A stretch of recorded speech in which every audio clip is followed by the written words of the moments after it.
Assalamualaikum warahmatullahi wabarakatuh. Waalaikumsalam warahmatullahi wabarakatuh. Alhamdulillahi rabbil alamin. Wa bihi nasta'inu ala umuri dunya waddin. Wassalatu wassalamu ala ashrafil mursalin sayyidina wa maulana Muhammadin wa ala alihi wa ashabihi ajma'in. Subhanaka la ilma lana illa ma 'allamtana innaka antal alimul hakim. Rabbi shrah li sadri wa yassir li amri wahlul 'uqdatam min lisani yafqahu qawli, amma ba'du. Faqad qala Allah ta'ala fi kitabihil karim, a'udzu billahi minasy syaithanir rajim.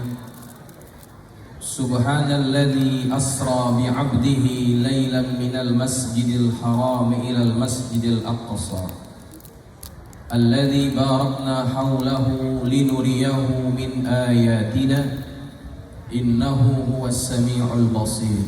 Shadaqallahul aliyyul azim.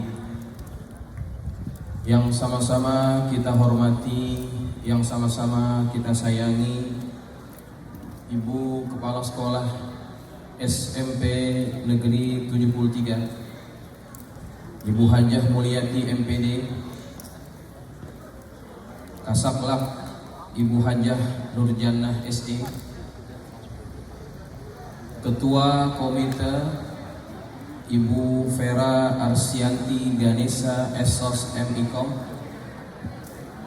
Wakil Kepala Sekolah Bapak Abdus Salam SPD, Bapak Juwari SPD, Bapak Rudi Amiruddin MPD, dan Ketua Panitia Bapak Kamrin SPD, yang kita doakan mudah-mudahan semuanya senantiasa diberikan kesehatan oleh Allah Subhanahu wa taala, diberkahi kehidupannya, dan mudah-mudahan senantiasa dapat membimbing kita pelajar SMP 73 sehingga kita dapat menjadi anak-anak yang bermanfaat bagi nusa, bagi bangsa, dan juga bagi agama kita.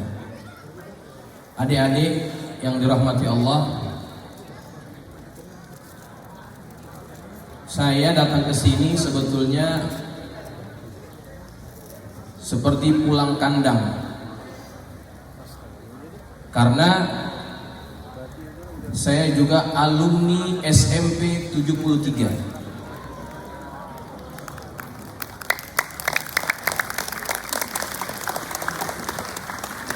Saya lulus tahun 1999 ya.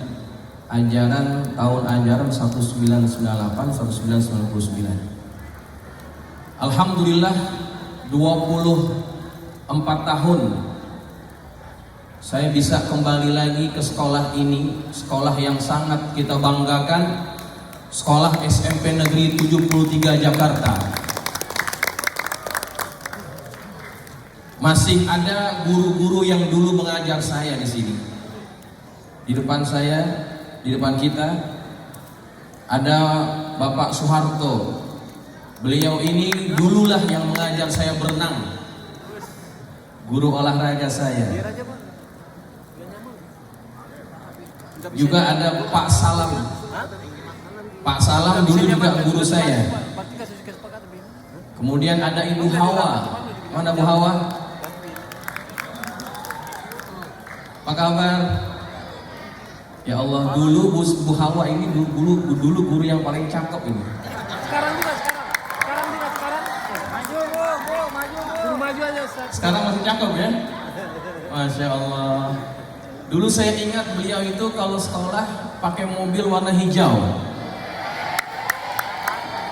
Mobilnya Honda, betul ya Bu? Ya Masya Allah, Alhamdulillah masih sehat guru-guru saya. Siapa lagi yang masih ada di sini ya? Oh iya, apa kabar? Alhamdulillah. Ya senang rasanya saya bisa kembali ke sekolah ini. Dulu bukan di sini tempat kami sekolah, di sekolah yang lama. Alhamdulillah kita pindah ke sini, tempatnya lebih luas, lebih representatif, insya Allah membantu kalian untuk belajar dengan lebih baik lagi. Dan yakinlah bahwa sekolah ini adalah sekolah yang cukup terbaik di Jakarta, sehingga banyak melahirkan orang-orang yang hebat. Saya bisa berdiri di tempat ini itu juga berkat didikan daripada guru-guru kita semuanya. Insya Allah satu saat nanti kalian juga akan mengecap kejayaan yang juga dirasakan oleh alumni SMP 73 yang lainnya. Adik-adik, ini coba dikondisikan dulu. Kalau masih mau bagi-bagi makanan, dibagi-bagi dulu makanannya.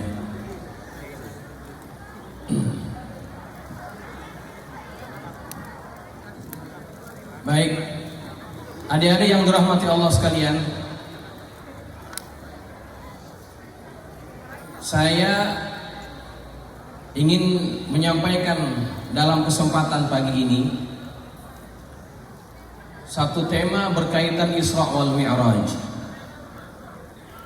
Tolong diperhatikan, nanti di akhir ceramah saya akan berikan satu pertanyaan. Kalau ada yang bisa jawab, nanti akan saya kasih hadiah. Ya. Adik-adik yang dirahmati Allah sekalian, Isra wal Mi'raj adalah peristiwa yang Allah ceritakan di dalam Al-Quran. Kalau peristiwa itu diceritakan di dalam Al-Quran, berarti pada peristiwa itu ada pengajaran yang penting yang Allah ingin kita ambil daripada peristiwa itu. Allah sebutkan dalam surah Al-Isra, peristiwa yang menceritakan Isra Nabi kita Muhammad sallallahu alaihi wasallam. Ketika Allah ceritakan itu di dalam Quran, kita membacanya, berarti Allah menyuruh kita untuk mengambil pelajaran daripada ayat tersebut. Subhanalladzi asra bi 'abdihi laila. Maha suci Allah yang telah memperjalankan hambanya pada malam hari. Minal masjidil haram, dari masjidil haram ilal masjidil aqsa, kepada Masjidil Aqsa. Adik-adik, siapa yang tahu jarak antara Masjidil Haram ke Masjidil Aqsa itu berapa kilometer? Siapa yang tahu? Angkat tangan.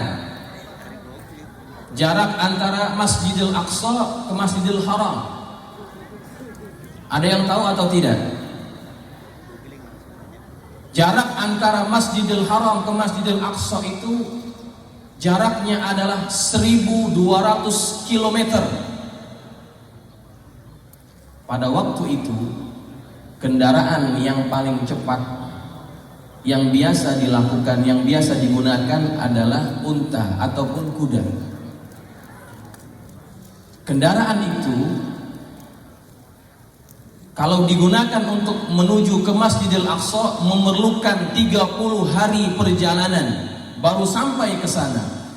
Tetapi Nabi kita Muhammad sallallahu alaihi wasallam pergi daripada Masjidil Haram ke Masjidil Aqsa tidak sampai satu malam.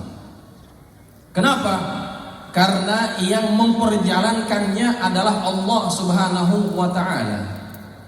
Ketika Allah menghendaki itu terjadi, maka segala bentuk kemustahilan yang dirasakan oleh manusia maka akan hilang kemustahilan itu.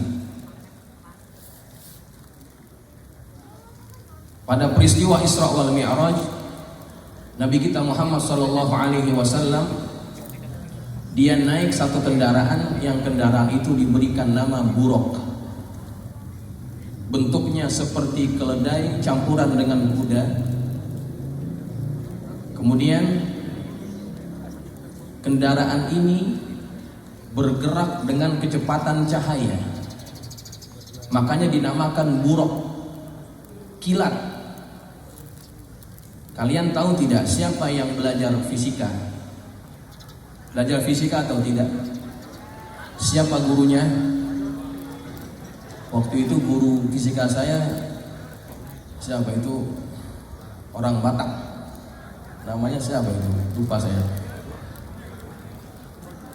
Kecepatan cahaya 1 detik berapa kilometer? Siapa yang tahu? Kecepatan cahaya 1 detik bersamaan dengan 300.000 kilometer. Maka tidak mustahil ketika Nabi naik kendaraan itu, sekejap mata Nabi sampai ke tujuan. Kenapa? Karena yang dinaiki adalah kendaraan yang bergerak dengan kecepatan cahaya. Jarak antara Masjidil Haram ke Masjidil Aqsa hanya 1.200 km. Sedangkan kecepatan cahaya 1 detik bisa mencapai jarak 300.000 km. Maka ketika Allah menghendaki itu, tidak ada yang mustahil. Kemudian adik-adik yang dirahmati Allah sekalian, Nabi Muhammad sallallahu alaihi wasallam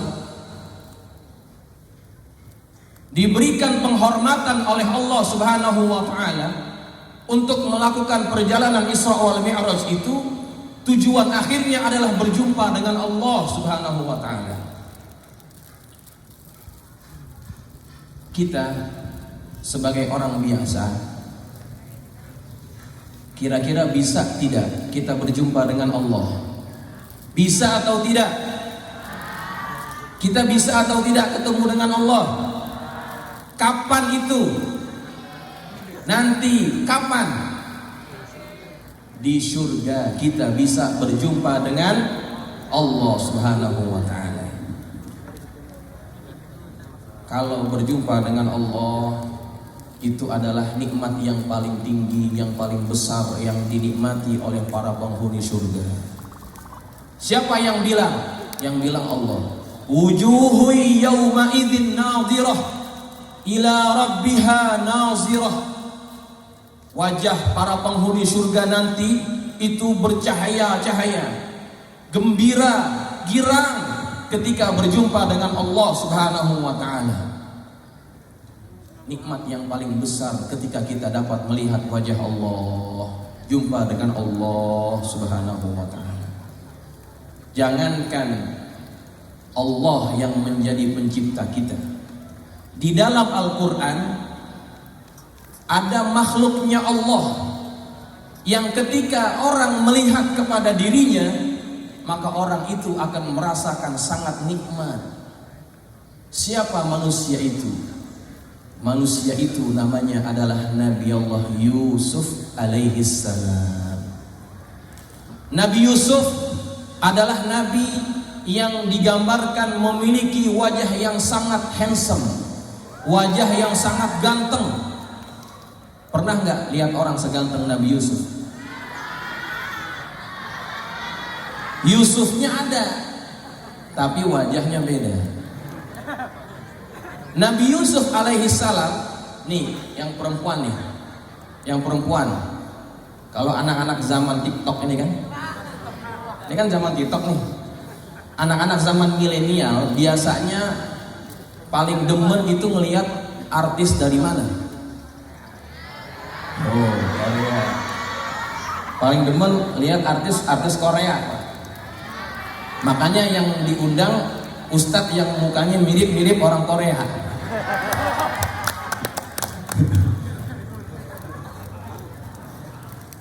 Orang Korea katanya cakep ya. Tapi kalau dibandingkan Nabi Yusuf nggak ada apa-apanya. Dari mana kita bisa buktikan itu? Dari Quran. Ketika Zulaikha digosipkan oleh wanita-wanita di negeri Mesir karena dia dianggap menggoda anak angkatnya sendiri, kemudian diundanglah wanita-wanita tukang gosip itu ke rumahnya Zulaikha.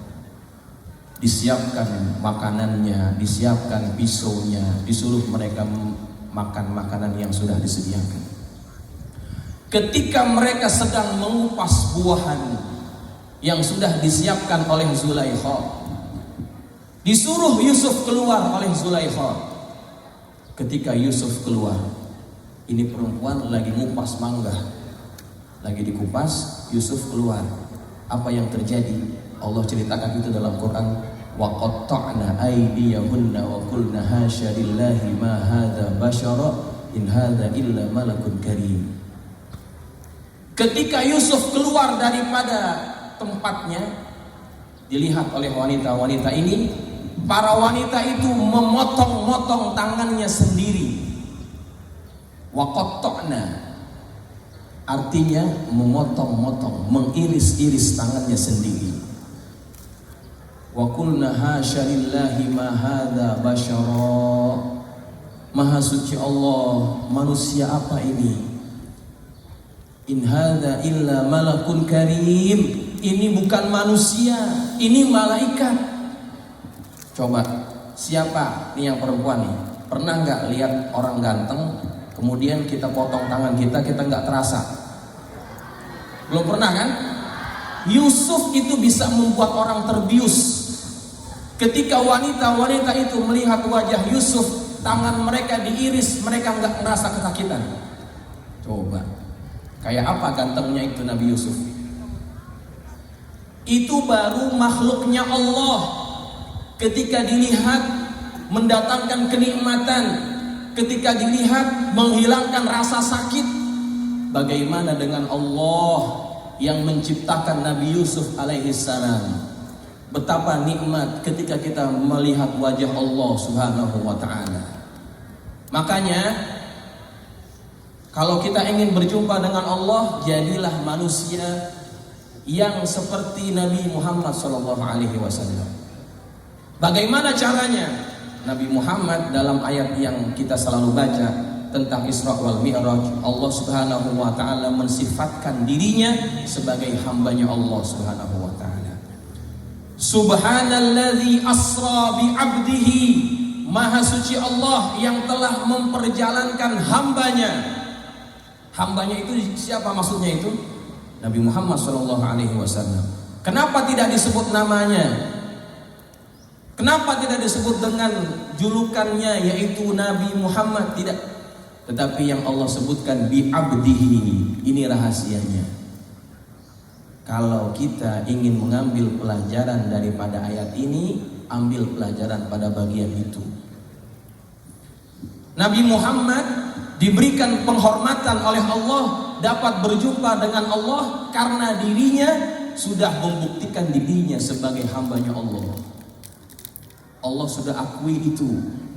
Maka kita kalau ingin berjumpa dengan Allah, maka buktikan bahwa kita adalah hambanya. Apa cirinya kalau orang ingin dianggap sebagai hamba Allah? Ada 3 ciri. Seseorang kalau ingin dianggap sebagai hambanya Allah, dihafal 3 ini. Nanti saya tanya, saya kasih hadiah. Ciri yang pertama, ciri ini disebut oleh Al-Imamul Ghazali.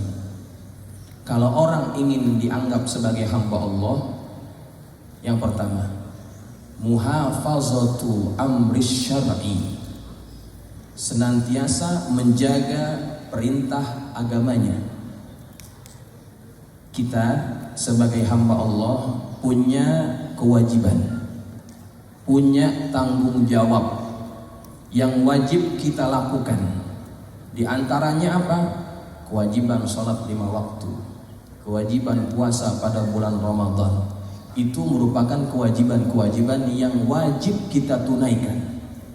Kalau pada kewajiban ini kita tidak berhasil menunaikan itu semuanya, maka jangan mengaku sebagai hamba Allah. Banyak orang yang mengorbankan kewajiban agamanya untuk mencari recehan-recehan dunia. Ketika Allah panggil untuk sholat, dia masih sibuk cari pelanggannya, masih narik, masih melayani customernya, masih sibuk dengan meetingnya. Dia tidak peduli Allah panggil dia untuk melakukan sholat. Dia lebih mementingkan urusan dunianya. mencari recehan dunia. Berapa banyak orang zaman sekarang yang seperti itu. Ketika dia tinggalkan sholatnya, dia tidak merasa berdosa.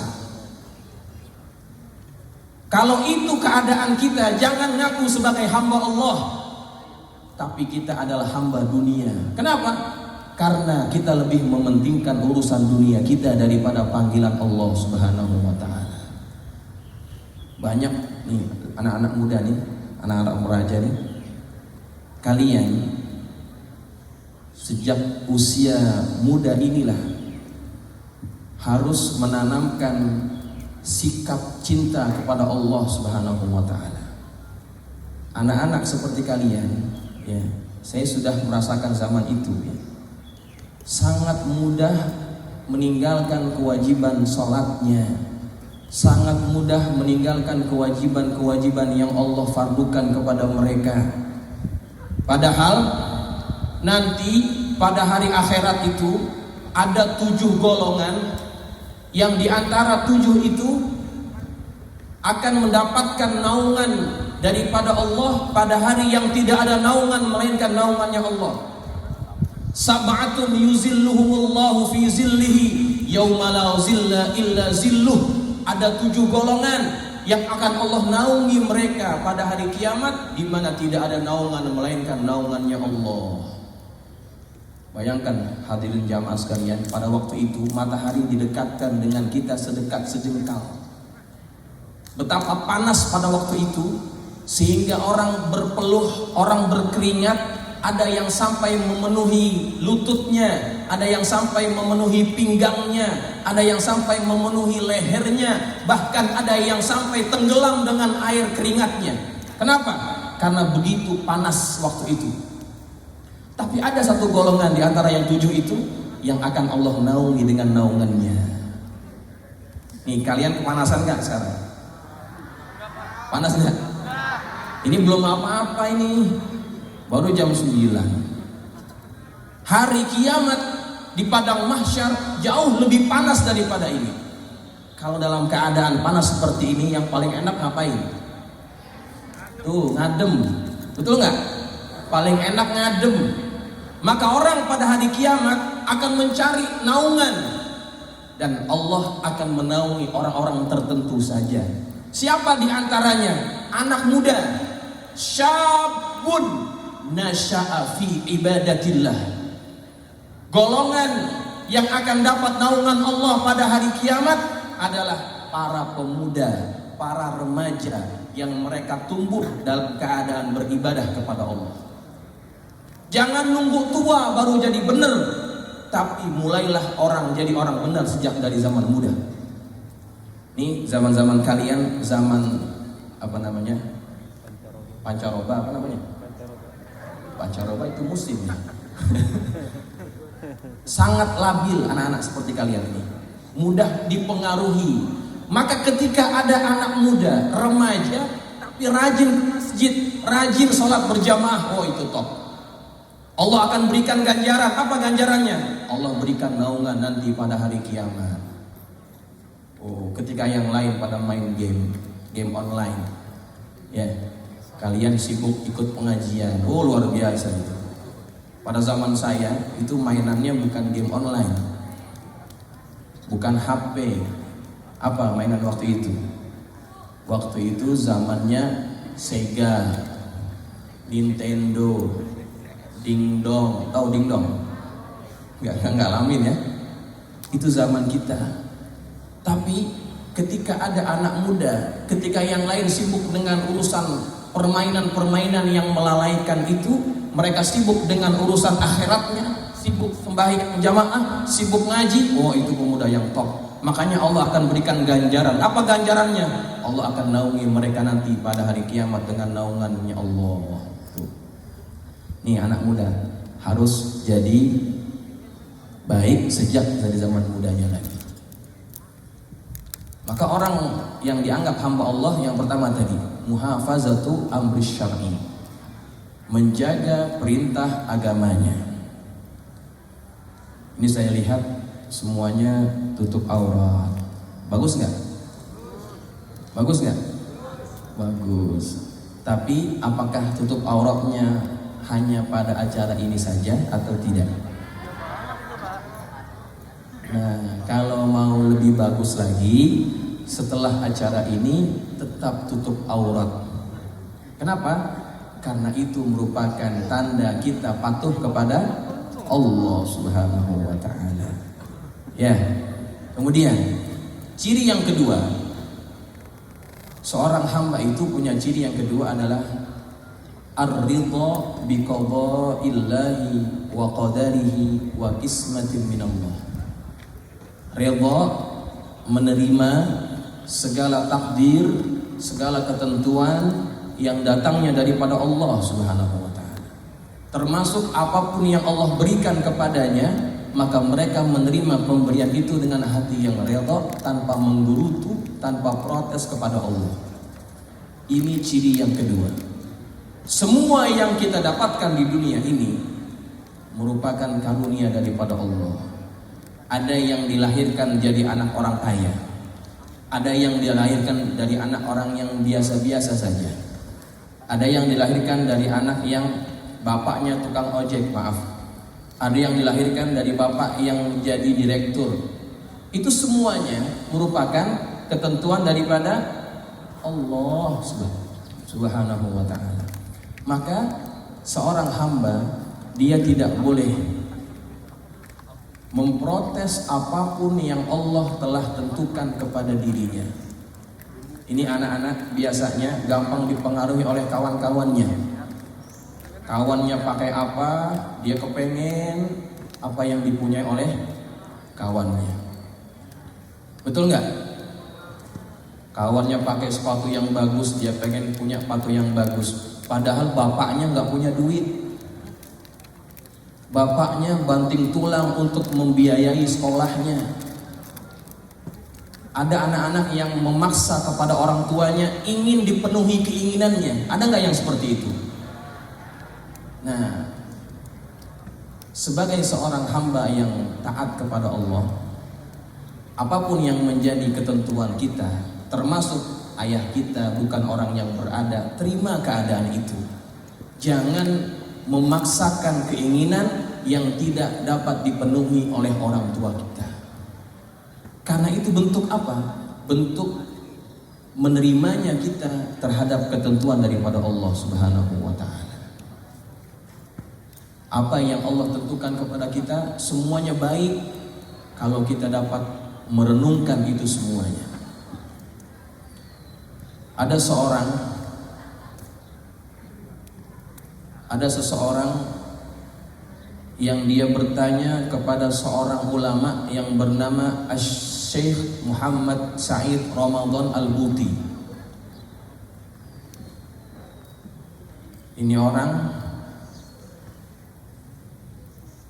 ingin minta penjelasan dari Syekh Said Ramadan Al-Buti karena beliau baru ditinggal mati oleh anak sematawayangnya. Ketika Syekh Buti sudah selesai ngajar, ditungguin di belakang, di luar. Kemudian dihadang. Wahai Syekh, saya ingin tanya kepada Anda, kenapa Allah tidak sayang kepada saya? Kata dia. Apa masalah kamu? Saya sudah taat kepada Allah. Saya sudah ikuti apa yang menjadi kewajiban saya. Tetapi kenapa anak kesayangan saya, anak sematawayang saya, Allah ambil? Dia nggak terima. Anak sematawayangnya meninggal. Sedih nggak? Pasti sedih. Bahkan mungkin ada orang yang tidak terima ketentuan itu. Kemudian Syekh Buti bertanya lagi, wahai anak muda, saya ingin tanya kepada kamu, kamu hidup di atas bumi ini, di atas dunia ini, atas syarat yang engkau berikan atau atas syarat yang Allah berikan? Maka anak muda ini nggak bisa jawab.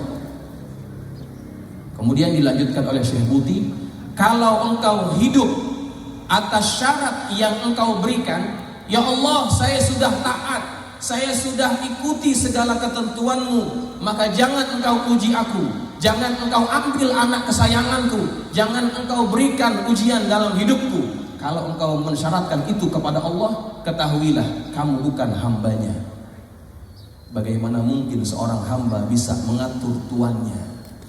Bagaimana mungkin seorang budak bisa mengatur majikannya? Gak boleh, gak bisa begitu. Tapi kalau engkau katakan engkau hidup atas syarat yang Allah berikan, Allah tidak pernah mensyaratkan siapa saja yang sudah taat mereka tidak akan diuji. Allah tidak pernah mensyaratkan itu.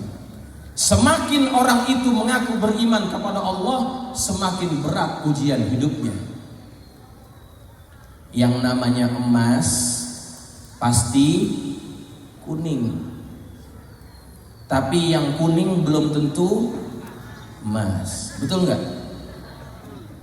Yang namanya emas pasti kuning, yang kuning belum tentu emas. Ini guru-guru pakai jilbabnya warna apa nih? Warna emas ya? Warna emas, emas bukan? Yang namanya emas itu pasti kuning, dan emas perlu diuji untuk dibuktikan dia betul-betul emas. Begitu juga dengan iman seseorang, Allah akan uji keimanannya dengan apa? Dengan musibah, dengan ujian, sehingga dia dapat diketahui bagaimana kadar keimanannya. Ahasiban nasu ayyutraku ayyakulu amanna wa hum la yuftanun. Apakah manusia menyangka mereka berkata Tuhan kami adalah Allah, kemudian mereka tidak akan diuji? Tidak. Semakin kita mengaku beriman kepada Allah, semakin besar ujian hidup kita. Makanya ujian yang paling tinggi adalah ujian para nabi, karena mereka manusia paling mulia. Maka kita hidup di dunia ini, baik kalian yang muda-muda ataupun yang sudah tua, pasti akan menjalani yang namanya ujian hidup. Ketika kalian berada pada tahap itu, maka terima ketentuan Allah Subhanahu wa ta'ala dengan hati yang ridha. Ketahuilah bahwa ujian hidup itu akan meningkatkan derajat kita di mata Allah Subhanahu wa ta'ala. Yang namanya santan itu berasal dari apa, adik-adik? Kelapa. Proses mendapatkan santan itu panjang. Ya. Pertama kali kita apakan kelapanya? Kita petik dulu, ya kan? Kita petik kelapanya, kita petik, jatuh dia, sakit. Dapat santannya?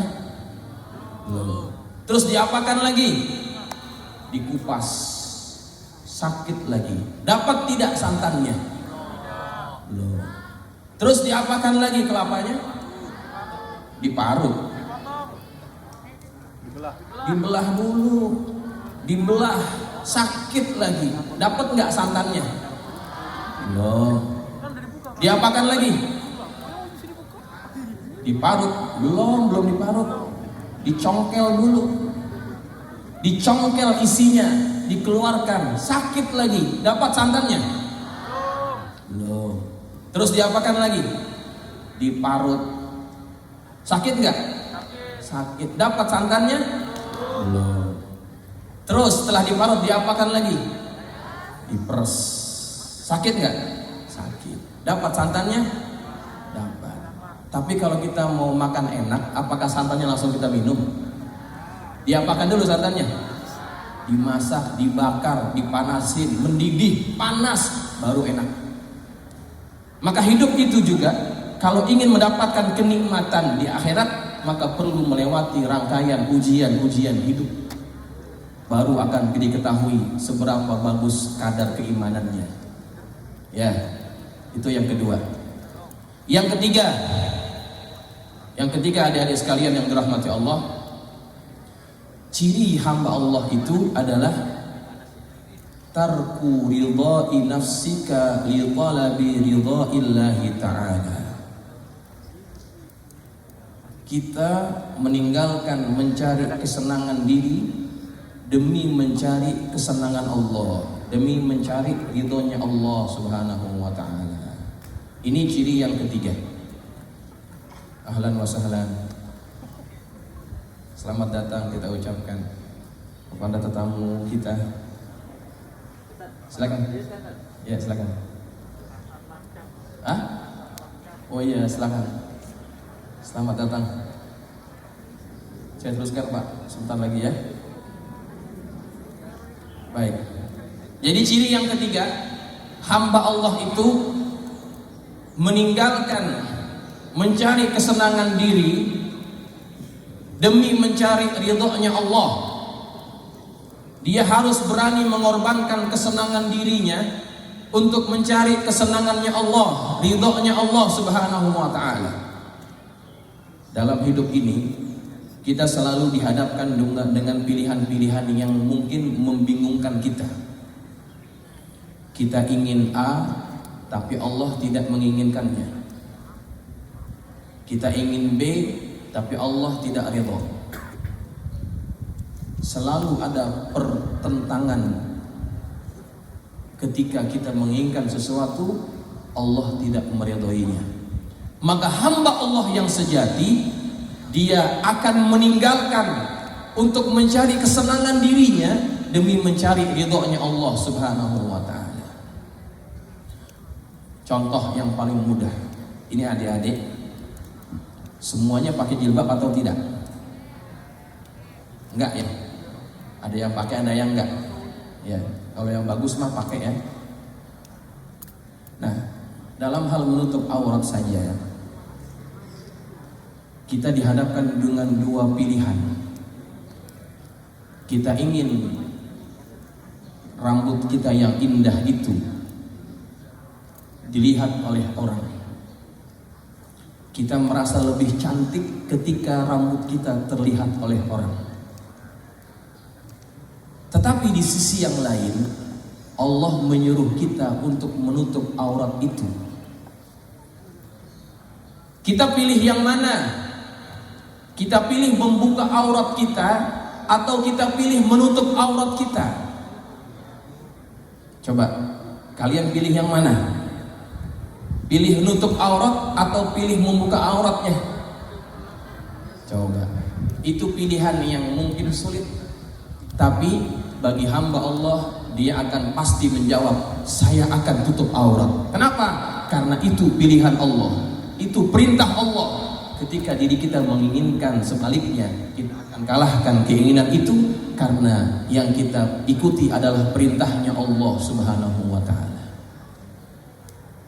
Hamba itu selalu mengedepankan keinginan Allah daripada keinginan dirinya sendiri. Begitu hamba Allah. Ya. Zaman sekarang ini orang sering dihadapkan dalam keadaan sulit, terutama dalam bidang ekonomi. Ada yang kerja dipecat dari tempat pekerjaannya, ada yang usahanya nggak laku-laku. Kenapa? Lagi pandemi. Anak mau sekolah, istri minta duit belanja, kemudian rumah kontrakan belum dibayar. Pusing gak tuh pala suaminya? Pala bapaknya pusing gak tuh? Pusing. Apalagi listrik di rumahnya sudah bunyi itu, tokennya sudah bunyi, harus di top up. Pusing. Dia harus cari kemana duit itu. Kadang-kadang ada orang yang menawarkan pinjaman ke rumah kita. Namanya bangke. Tahu bangke? Tahu nggak bangke? Bank keliling. Kang kredit.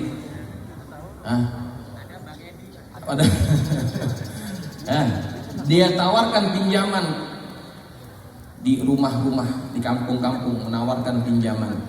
Pinjam 1 juta, bayarnya 1.200.000. Dalam keadaan seperti itu, kira-kira yang kita pilih yang mana? Kita ambil pinjaman itu ataupun tidak? Kalau hamba Allah, dia akan tidak mengambilnya. Kenapa? Karena ketika orang mengambil pinjaman tersebut, dia mengambil pinjaman yang di situ ada ribanya, dan riba dilarang oleh Allah Subhanahu wa taala. Hamba Allah senantiasa meninggalkan keinginan dirinya sendiri demi mencari ridhonya Allah Subhanahu wa taala. Ya, saya ingin cerita satu kisah tentang seorang sahabat Nabi yang bernama Julaibib. Julaibib ini adalah salah seorang khodamnya Nabi, pembantunya Nabi. Orangnya tampangnya pas-pasan, duitnya pas-pasan. Kalau Ustadz kita, Ustadz Ziyad, ya, udah teriak-teriak aja perempuan. Ustadz Ziyad itu ganteng nggak? Tahu aja yang ganteng nih adik-adik ini. Ustadz Ziyad ganteng nggak?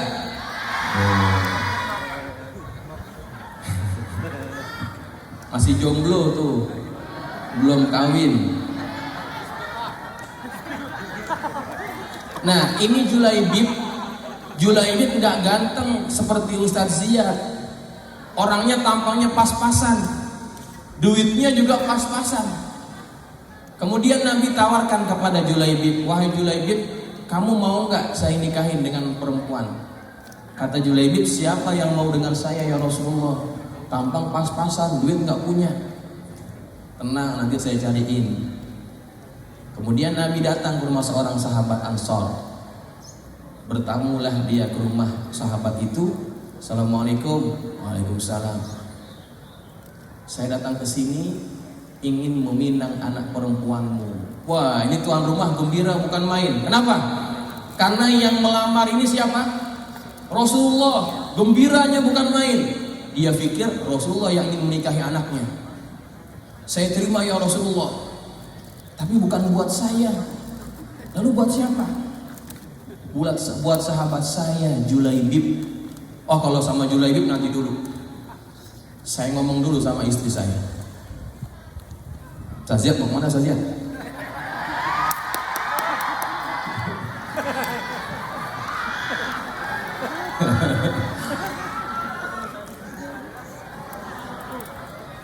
Jangan lupa datang lagi Ustaz.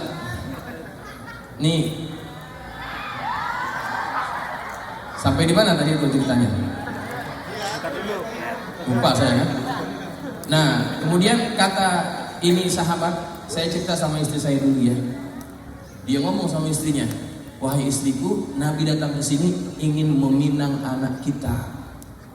Wah, senang dia. Terima saja bang. Terima aja. Tapi bukan buat Rasulullah, tapi buat siapa? Buat Julaibib.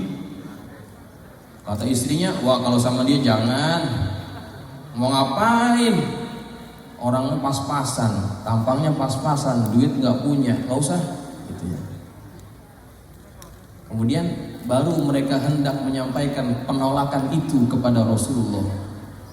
Anak perempuannya keluar kamar. Dia sampaikan kepada kedua orang tuanya, wahai ayah, wahai ibu, saya terima pinangannya Rasulullah untuk Julaibib.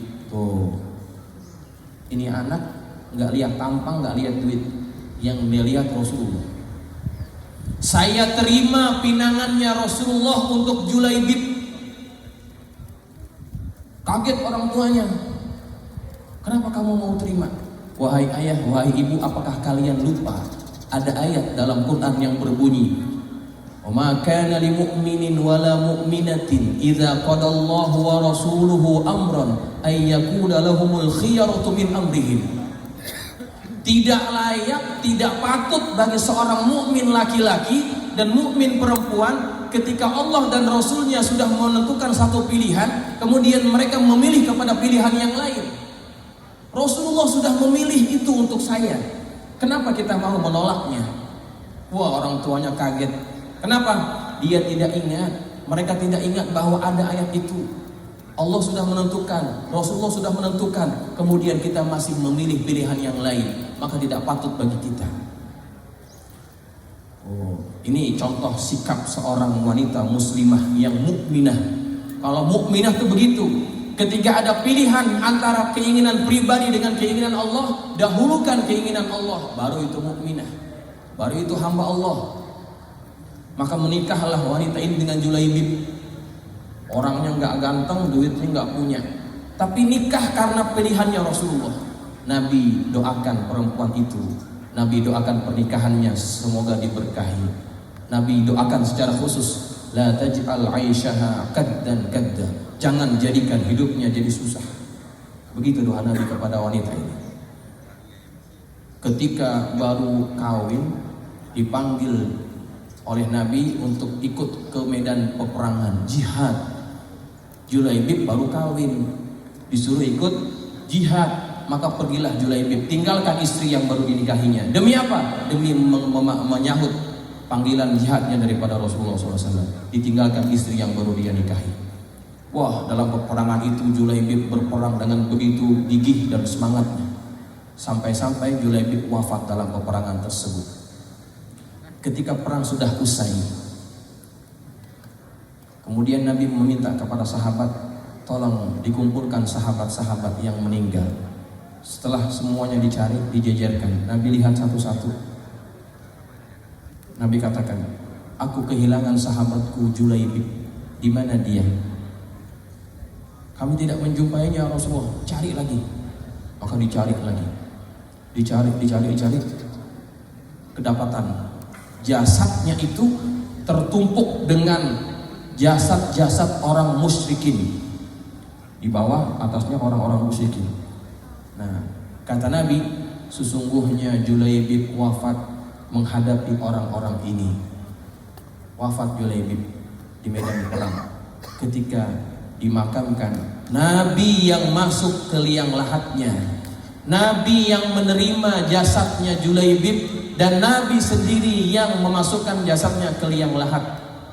Sambil Nabi berkata, saya bagian daripada engkau, engkau bagian daripada saya. Kenapa Nabi sebut begitu? Karena Nabi sangat cinta kepada Julaibib, karena Julaibib juga cinta kepada Nabi Muhammad SAW. Kemudian bagaimana nasib istrinya yang baru ditinggal mati oleh suaminya? Dalam satu riwayat disebutkan, kehidupan wanita itu sangat luar biasa berkahnya. Dia menjadi wanita yang terkaya di kota Madinah. Berkah dari apa? Berkah dari taatnya dia terhadap pilihannya Rasulullah Sallallahu Alaihi Wasallam. Maka kalian yang masih remaja ini, yang mana kalian masih mungkin ada goncangan-goncangan perasaan, belum stabil, ketika kalian bisa mantapkan hati untuk berpegang dengan ajarannya Allah, ajarannya Rasulullah, ikuti segala perintah-perintah Allah, maka kalian akan menjadi para pemuda, para remaja yang dicintai oleh baginda Rasulullah Shallallahu Alaihi Wasallam. Ini 3 ciri orang-orang yang dicintai, yang ingin disebut sebagai hambanya Allah Subhanahu Wa Taala. Sudah jelas? Jelas atau tidak? Nah, adik-adik yang dirahmati Allah sekalian, itu bekal buat kalian dalam mengharungi kehidupan.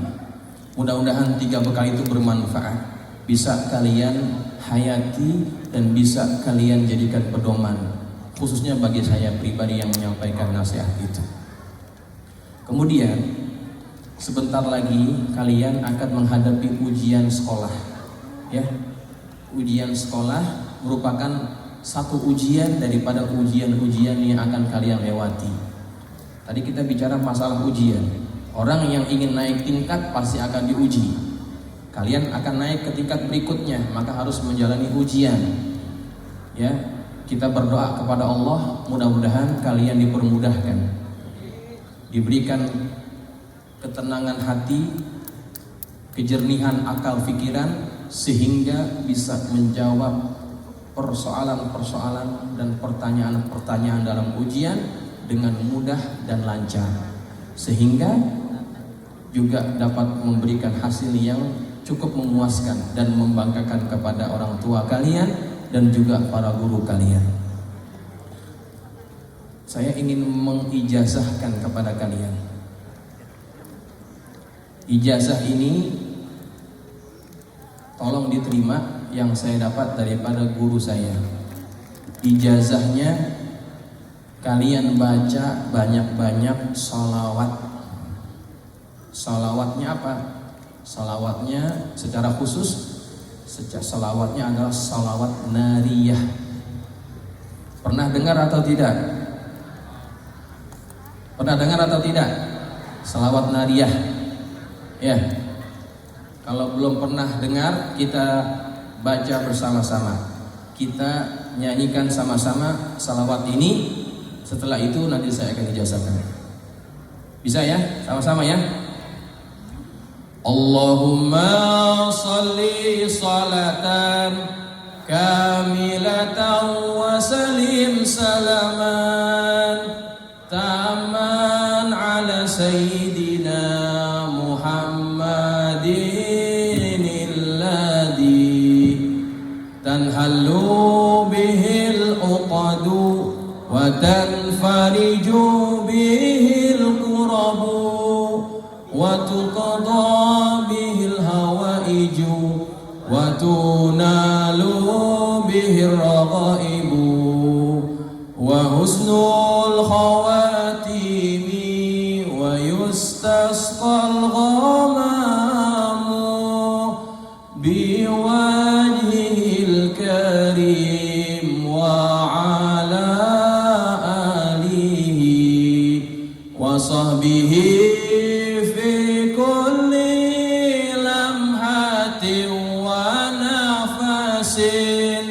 ونفسٍ بعدد كل معلوم لك. Bisa ikutin nggak? Bisa? Sama-sama ya? 1, 2, 3. Allahumma sholli sholatan kamilatan wa salim salaman taman ala sayyidina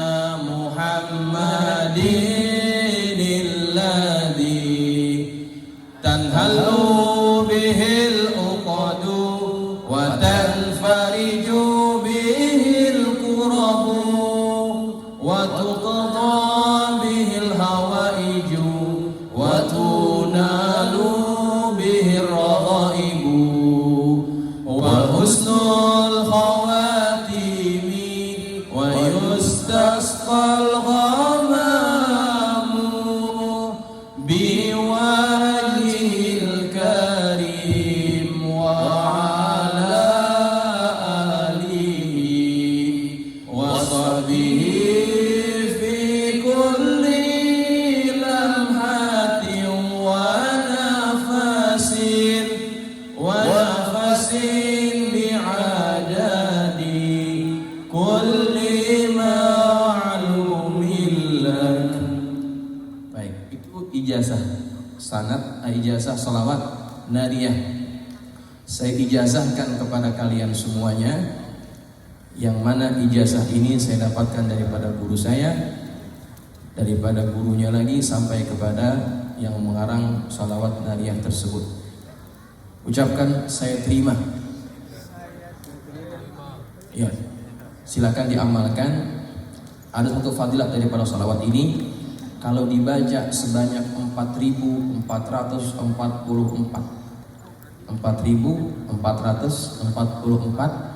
apa yang menjadi hajat kita itu bisa dikabulkan oleh Allah Subhanahu wa ta'ala.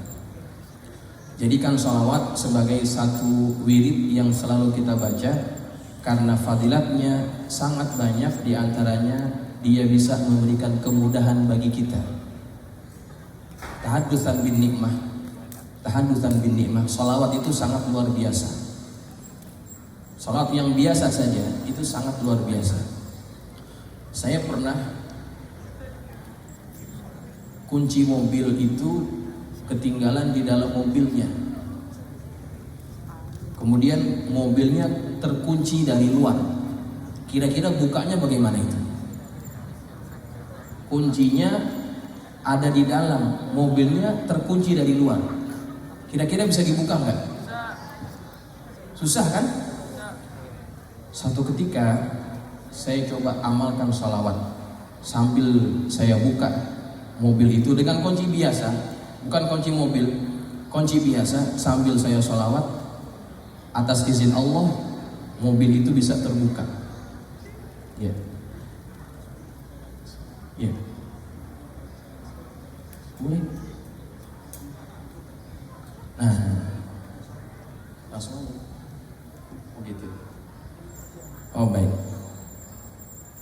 Oke, baik. Jadi silakan dibaca, lazimkan sholawat. Apapun sholawat itu bagus. Kalau lebih bagus lagi sholawat nariyah.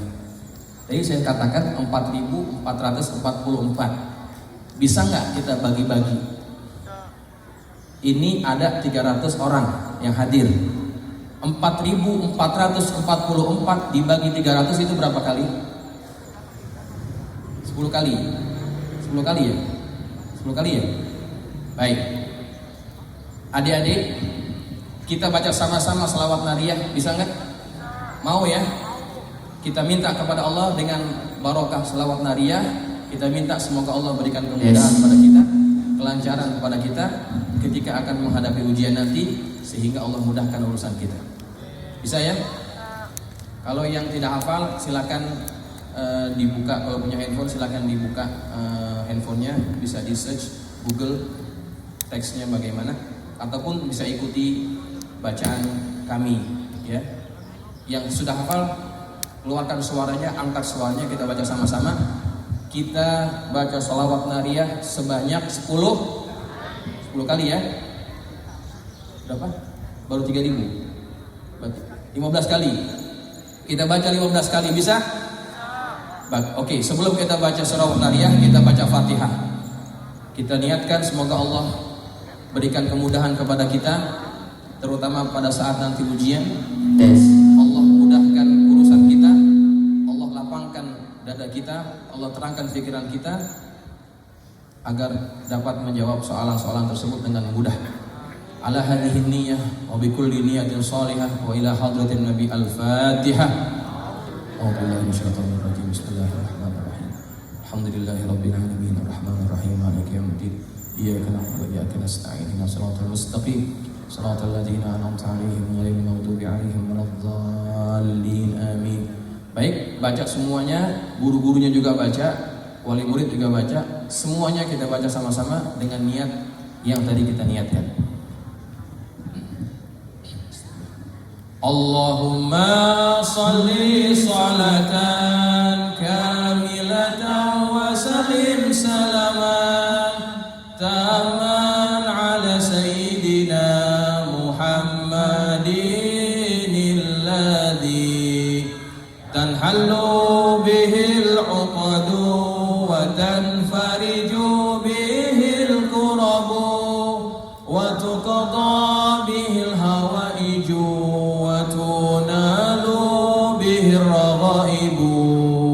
وحسن الخواتيم ويستسقى الغمام بوجهه الكريم وعلى آله وصحبه في كل لمحة